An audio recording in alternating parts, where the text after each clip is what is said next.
Hello ladies and gentlemen, I am Screen Scene Guru, and tonight I'll be discussing the events that took fold under Alien Earth, Episode 7.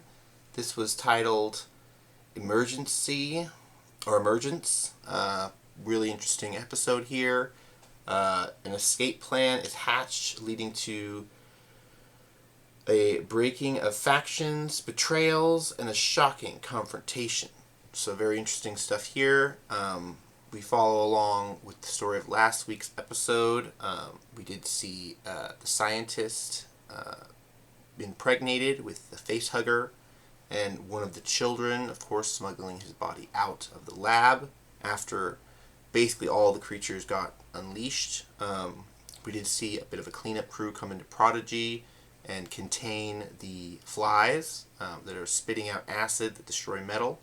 So the synthetics are safe, despite the one that passed. Toodles, I believe.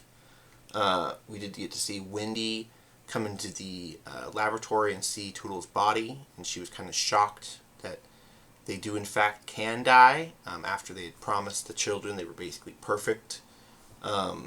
Wendy was very upset with the fact that Boy Cavalier didn't care much that one of the children was gone. She flaunted her abilities of controlling the xenomorph by getting it to smack against the cage. Very interesting stuff here. And then, of course, later on, with the jailbreak a bit of the facility at Prodigy, we saw several of the children trying to escape, along with Wendy's brother, which led Wendy to release the xenomorph from its captivity. She's been controlling it by using this infrasound sonic whistle, if you will. And the xenomorph has been following her command. So very interesting stuff here with the hybrids. A whole new type of synthetic is now collabing with the xenomorph and actually getting it to do things, follow command. So that's new lore in the Alien universe. Right at the end of the episode, we got to see them get onto the boat, and we got to see the children give away the package, which was the scientist's body. The scientist did come to after the facehugger got off of him, and he tried to reason with the children. He tried to convince them to come back to Prodigy so they could fix this. Just as they were on their way back, the chest burster erupted, and the children were obviously shocked. They didn't know that the scientist would die. But that led them to bring the Weyland-Yutani forces back to Prodigy, where they were handed the chest burster by Kirsch. So very interesting stuff there.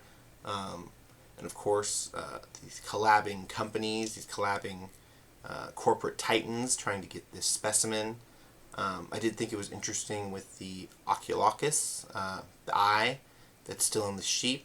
Boy Cavalier wants to remove it from the sheep and put it in more of an intelligent body, like a person. So that's very shocking. And of course, when they were out on the boat, Wendy's brother ended up shooting one of the children after she'd wrecked house and was taking out a couple of humans by ripping their jaws off. But yeah, it was very fascinating stuff there. I don't exactly know what's going to happen for the season finale. I do hope they get renewed for season 2, hoping Noah Hawley is able to continue his work. I've really liked this show so far. I'm wondering how it will build up to Predator Badlands, if there's any kind of connection, because that is the next Predator movie we're going to be getting in November, with Ella Fanning playing a synthetic. But yeah, really interesting stuff here, guys. What have you thought about the episode? What do you guys think about the show overall? Let me know down in the comments below. You guys can like this video. Start following my channel if you want to hear more on movie updates and movie news, television and gaming, all sorts of fun things. But that'll do it for this video. Have a good night and take care. Bye-bye.